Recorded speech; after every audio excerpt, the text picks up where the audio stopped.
What if I told you I had a new idea for a toy line, okay? It would be about a frog leading a vast army of creatures across the galaxy, conquering worlds, and causing mass genocide.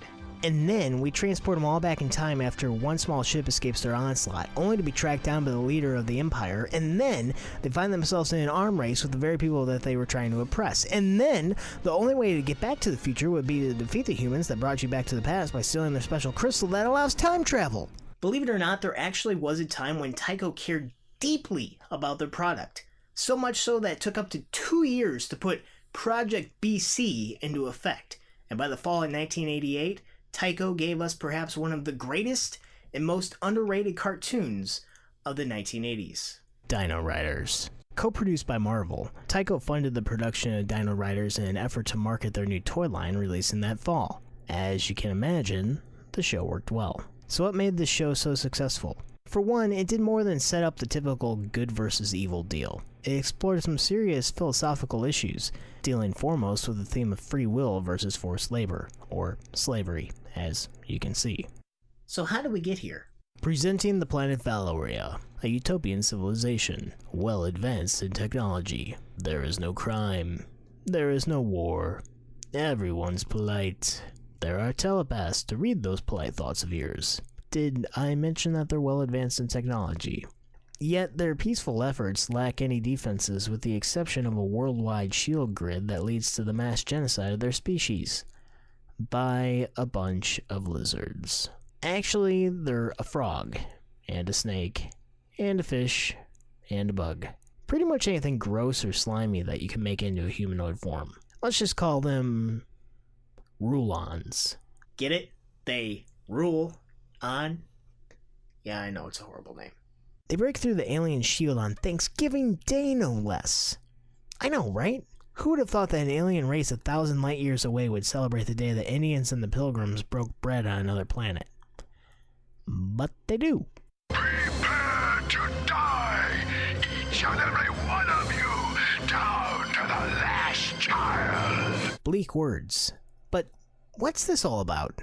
There's a giant TV broadcasting their Thanksgiving dinner that they're all eating? Is this where reality TV's going? Live streaming your own dinner in the very room that you're sitting in to yourselves? That's a pretty self-indulgent future. Interestingly enough, the Rulons aren't a single race, like the Valorians, or Dino-Riders as they'll be called throughout the series, but rather an alliance of 4 warlike species whose simple goal is to conquer the entire universe. Sorta like the Federation of Planets in the Star Trek universe. Only, you know, pure evil. The first race is Krulos. Originally named Carnage, but Tycho representatives changed it due to the fact that they didn't expect kids to understand the play on words, but figured Krulos would work well because, well, he's cruel. I find delight in this sport. So why a frog? Well, this was the 1980s, and the Muppets were huge. In fact, on the product sheets from 1986, the leader of the Rulons' top secret name for the character was actually Kermit. Who knew that they'd end up getting the actual Kermit to voice him on the show? Krulos is a race of 1, and that's why the Rulons follow him. He has an uncanny ability to manipulate others to his own advantage, and always seems to be 2 steps ahead of the other Rulons who consider overthrowing him for power. His only disadvantages are that, being a giant frog, he has to keep hydrated at all times. So if he gets a crack in his suit, he freaks out, afraid that he'll dry out, and panics accordingly. Unfortunately, anytime he's actually seriously injured, the Dino-Riders come to his aid. Help me. Compassion, I guess.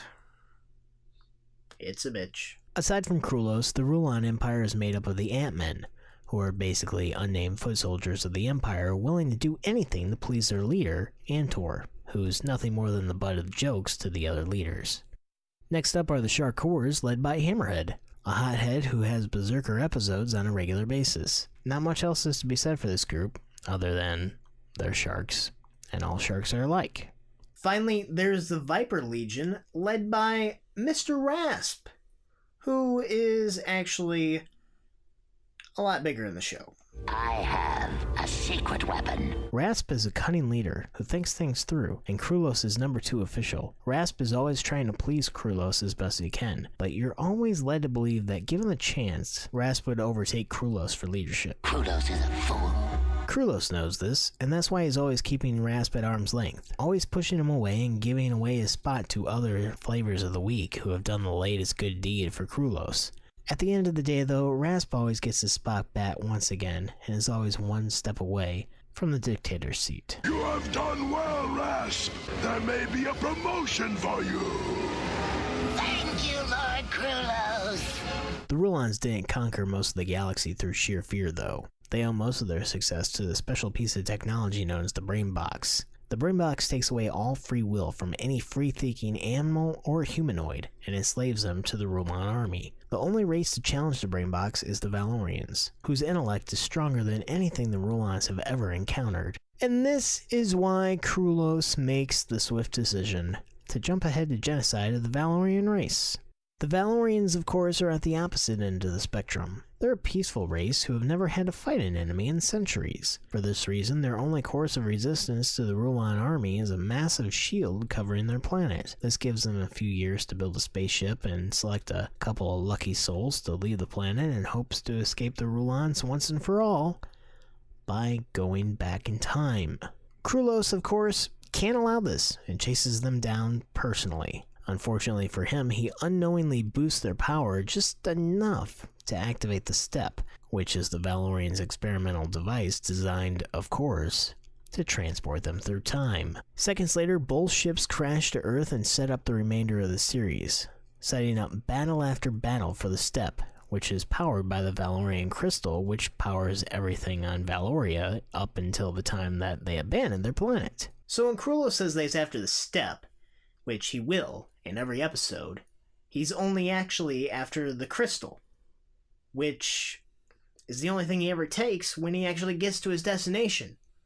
So it begs the question, does he have his own quote-unquote step machine? Does a frog need a step machine? Every episode involved Krulos' obsession with getting back to the future and harnessing the power of the Tyrannosaurus Rex, because Tycho not only wanted to promote the most popular dinosaur, but also their most expensive toy. What's the probability that Krulos will use the Tyrannosaurus Rex against us again? 99.99% Questar. Now, the Rex isn't really a bad guy, more like the unfortunate casualty of the Rulon Empire, constantly either being harassed or brainwashed into slavery, or on the attack and chasing down his would-be captors. The Rex probably has it worse off than any other dinosaur in the series, actually. For a world of dinosaurs, he seems to be the only one in this valley that 2 spaceships crash in, and from day 1, he's under attack. The Rulons are relentless about it too. In one episode, they even find out that he has a mate, and kidnaps its baby Tyke in order to, of course, use the T-Rex as a weapon just by watching his parents chase down his young and destroy the Dino-Riders camp. Honestly, the Dino-Riders are always getting screwed. It's like they pick up the pieces after one attack, and then Krulos is knocking at the door with either a T-Rex or a Stampede or a wave of giant pterodons, or, in this case, a baby Tyrannosaurus Rex falling right out of the sky. Seriously, it never stops. And the Dino-Riders, like the stereotypical good guys, just sit there and take it. It's a dag-blame Rulon attack, and this one looks bad. One time, there was even a suggestion that if the Dino-Riders went on the offensive, they could end the Rulon attacks once and for all. It was even proposed to their brave leader, Questar. And how many casualties would we suffer in such a surprise attack? No more than 13.7%. No, that's totally unacceptable. That's nothing! I mean, if 50 people have to die today to ensure the future of your entire race, can't you just accept that? There must be another way. You've got to take the battle to him. And when you've beaten him, well, then you can build your civilization in peace. And that's another problem with the overall mechanics of this show. The Dino-Riders themselves. Oh, who cares? Granted, the casting itself was incredible. However, some characters were consistently being changed. For instance, Young Lad one episode, Teenage lad the next. The Rulons! They're attacking! They'll be here any minute! And then back to young lad. Yeah, everyone did a great job, but me. Did the time jump do something to physically alter the Dino-Riders' aging process? I mean, if Vlad was a minor character, I would understand the air, but no! No, he was there from the beginning. He was a major character. I mean, he even had his own action figure. What went wrong? That's a question I keep asking myself as we explore the rest of these gallant Dino-Riders. Questar, the greatest leader on Valoria, the guiding force throughout the series. He's supposed to be our main hero, and yet everything he says is super dull and makes you beg to see another character. Prepare to exit. He's supposed to be the hero, but for some reason he always seems to be the wet blanket of the bunch. Not so fast, young star. There's Gunner, who's the artillery expert of the Dino-Riders, voiced by Optimus Prime himself. Surprise is the key to victory. Arrow and Astra are probably one of my two favorite Dino-Riders, voiced by the talented Cam Clark, who of course was the original voice of Leonardo on TMNT. You really get into your work. Actually, more than one of the original Turtles cast makes an appearance here. Chameleon, one of the Commandos, was voiced by Rob Paulson, aka Raphael, or Donatello, depending upon your generation of Turtles. Right, we need to engage the Rulons as much as possible. Keep them off balance. In fact, the voice casting throughout the series is incredible, with actors voicing up to 3 characters and more in some instances.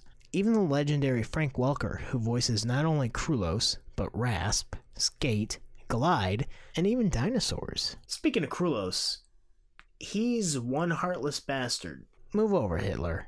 Make way for Lord Krulos. The Rulons, up until the point that Krulos decides to exterminate the Valorians, are happy just brainwashing them, but he can't stand the thought of their evolved peaceful minds not being tamed, so rather than rule over free-thinking individuals, he has to eliminate them all. And he succeeds, to a point. After he chases down the last of the remaining Valorians to exist, all 400 of them, and to one end, to wind up a few million years and light years in the other direction of the galaxy. Real smooth move, Krulos. So, what makes heroic Questar so heroic, anyhow? Did it have anything to do with that mad 90s soap opera hairdo? Why exactly was he chosen to lead the surviving Valorian populace? How did he get this job? What makes Questar such a great leader? No one really seems to know, since the series only lasted 14 episodes. Thanks, Tycho. We never get to find out about his legendary exploits beyond fighting off Krulos and traveling back in time a few million years. Nevertheless, he can lead off a Rulon attack and save his people time and time again. It's funny because there was a short-lived comic version of the Dino-Riders which instantly threw Questar against the ropes for allegedly killing his own brother, which we never see on the show. I wonder why. No, actually, it was just an accident. He thought that Krulos was trying to kill him, but no. It was actually his own brother who was trying to kill him. So, yeah. Comics were a little darker than the TV show. The best part about the idea of the Dino-Riders, really, is that there are literally 400 of them. Normally, only a few like Serena, a throwback healer who can heal people just by thinking about them, are focused on during our short time with the Riders. Yet, like series before it, like Star Trek, the possibilities for guest stars and other strange characters, and unusual character entries into that universe, are endless. How about Mind's Eye, a telepath who's blind but he can still kick some serious ass when required? Or Turret, an undervalued weapons designer who builds an amazing mobile Styracosaurus mirror. Don't really know why you need an amazing Styracosaurus mirror. Unless you were trying to counteract a gigantic T-Rex that was shooting lasers at you. In which case that might be pretty useful. And then there's Lad, a kid who's coming of age in a world full of dinosaurs. Lad, no! Let's be honest, the developers were using Lad to fill the shoes of the audience. He was the only one who was always fooling around and doing something dumb. Lad, did you flip off the safety catch? I guess I forgot to. So you're millions of years in the past. You've disabled the greatest threat known to the galaxy. Why do you continue to fight? Well, for one, you're constantly under attack. For another, time isn't linear. Krulos at any point could return to his time and not miss a beat if he attains the step crystal, in which case all your efforts are for naught. That's why it's the Dino-Riders' job to fend off attack after attack for all time. That makes Earth kind of like purgatory, but with dinosaurs and lasers. So how do you get a dinosaur to fight for you? Well, if you're a Rulon, you brainbox the sucker, taking away all free will and making them subject to your every command via controls mounted on their body. If you're a Dino-Rider, you chill, relax, have a cup of tea with your new friends, earn their trust, take them out to dinner, set the mood, and when the time is right, well, you ask them to fight for you. What do you think I was going to say? You're disgusting. God. Some people. So, why was it canceled? Dino-Riders was never actually canceled. They just stopped making new episodes. That's what happens when the financial burden of a production falls mainly on a toy company and not a network. Unfortunately, Tycho saw that Dino-Riders had done its job, successfully promoting their toy line and put an end to the series then and there. Can you imagine if that's how everything worked? Like, say in 1977, Kenner really wanted to make space toys. So they went out and they found a young writer, let's say George Lucas, to pen a concept, a Star Wars, if you will. And the movie became huge. It became a blockbuster hit. And they just sat on that film and milked the profits for the next 40 years. Yeah. That's exactly why we've yet to have anything else Dino-Riders. A potentially great franchise left to rot in the cracks of our memories. Although recently it's been rumored that Mattel, who holds the rights to Dino-Riders since purchasing Tycho in 1997, has been developing a Dino-Rider movie. I won't hold my breath waiting on it to happen, since we've yet to see anything from the franchise in over 2 decades. However, if it does, it may be one of the greatest movies to ever hit theaters in the history of existence. After all, would you bet against a gigantic genocidal mad space frog riding a brainbox Tyrannosaurus Rex shooting lasers at you? I didn't think so. We're not Valorians anymore. We're Dino-Riders.